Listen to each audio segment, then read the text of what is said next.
గుంటూరు పశ్చిమ నియోజకవర్గాన్ని అన్ని విధాలా అభివృద్ధి పరచడమే ధ్యేయంగా కూటమి ప్రభుత్వం పనిచేస్తోందని ఎమ్మెల్యే గల్లా మాధవి తెలిపారు. 23వ డివిజన్ మస్తాన్ బాబా దర్గా వెనుక క్రాస్ నుండి చక్కల బజార్ వరకు 50 లక్షల రూపాయల నిధులతో 100 మీటర్ల సీసీ రోడ్డుకు ఎమ్మెల్యే గల్లా మాధవి శంకుస్థాపన చేశారు.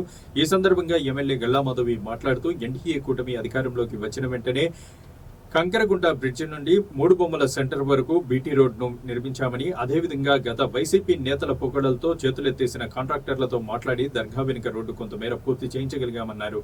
మిగిలిన రోడ్డుకు ఈ రోజు శంకుస్థాపన చేసి త్వరలోనే ప్రజలకు అందుబాటులోకి తీసుకొస్తామని, ఇప్పటికే నియోజకవర్గ వ్యాప్తంగా కోట్లాది రూపాయలతో అభివృద్ధికి బాటలు వేస్తున్నామని, గుంటూరు పశ్చిమను అభివృద్ధి దిశగా నడిపించేందుకు కూటమి ప్రభుత్వం చిత్తశుద్ధితో పనిచేస్తుందని, ప్రజలకు అవసరమైన అన్ని సదుపాయాలు కల్పించేందుకు ప్రథమ ప్రాధాన్యత ఇస్తూ ప్రతి ఒక్కరికి మౌలిక సదుపాయాల కల్పనే లక్ష్యంగా పనిచేస్తామని ఎమ్మెల్యే గల్లా మాధవి వెల్లడించారు.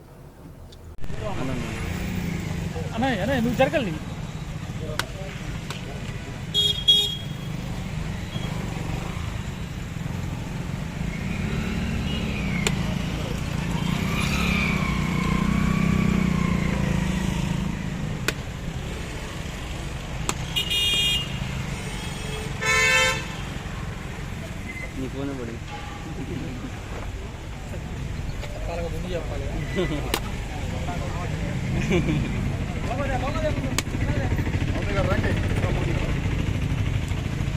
నమస్కారం అండి. ఈరోజు 23వ డివిజన్లో దర్గా బ్యాక్ సైడ్ ఎప్పటి నుంచో ఈ రోడ్డు అభివృద్ధికి నోచుకోకుండా ఉంది.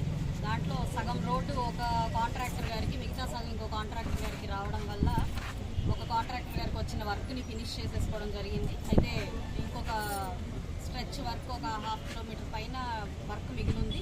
దాని తాలూకు టెండర్లో భాగంగా స్థానికంగా అందరూ కూడా సీసీ రోడ్డు ఆల్రెడీ వేస్తున్నారు కాబట్టి మిగతాది కూడా సీసీ రోడ్డు స్థానికంగా అందరూ అడగడం జరిగింది. సో దాని నేపథ్యంలో ఈరోజు ఒక 100 మీటర్లకు గాను సీసీ రోడ్డు వేసుకుంటున్నారు. మిగతావి కూడా కంప్లీట్ రోడ్ అంతా పూర్తి చేసుకోవడం కోసం ఇంకొక 3 నెలల్లో మిగతాది కూడా సీసీ రోడ్డుకి టెండర్ స్టేజ్లో ఉన్నవి కంప్లీట్గా మనకి అందుబాటులోకి వస్తాయి. సో ఈ 3 నెలల వ్యవధి ఈ వర్క్ అయిపోయేలోపు మిగతా కంప్లీట్ రోడ్డు కూడా సీసీ రోడ్డుతో పూర్తి స్థాయిలో అయిపోతుంది అని మనకి ఇక్కడ డిఈ గారు ఇప్పుడే చెప్పడం జరిగింది. ఏదేమైనప్పటికీ ఈ రోడ్డు మొత్తం కూడా 2 కోట్ల పైన రూపాయల వర్క్ని ఈరోజు శంకుస్థాపన చేసుకోవడం జరిగింది. ఇప్పటి నుంచో కూడా ప్రధానంగా స్థానికంగా చాలా ఇబ్బంది కలిగించే రోడ్డుగా ఇది ఉంటా ఉంది. సంవత్సరం క్రితం కాంట్రాక్టర్ గారిని బతిమలాడి సగం రోడ్ని వేయించడం జరిగింది. అప్పుడు గత ప్రభుత్వంలో బిల్లులు రాక కాంట్రాక్టర్లందరూ చాలా ఇబ్బంది పడుతూ మేము రోడ్లు వేయము, మాకు వచ్చినా కూడా మేము క్యాన్సిల్ చేసుకుంటాము అన్న పరిస్థితుల్లో వాళ్ళందరినీ రిక్వెస్ట్ చేసి ఇలాంటి రోడ్లు సగమైనా వేయించడం జరిగింది.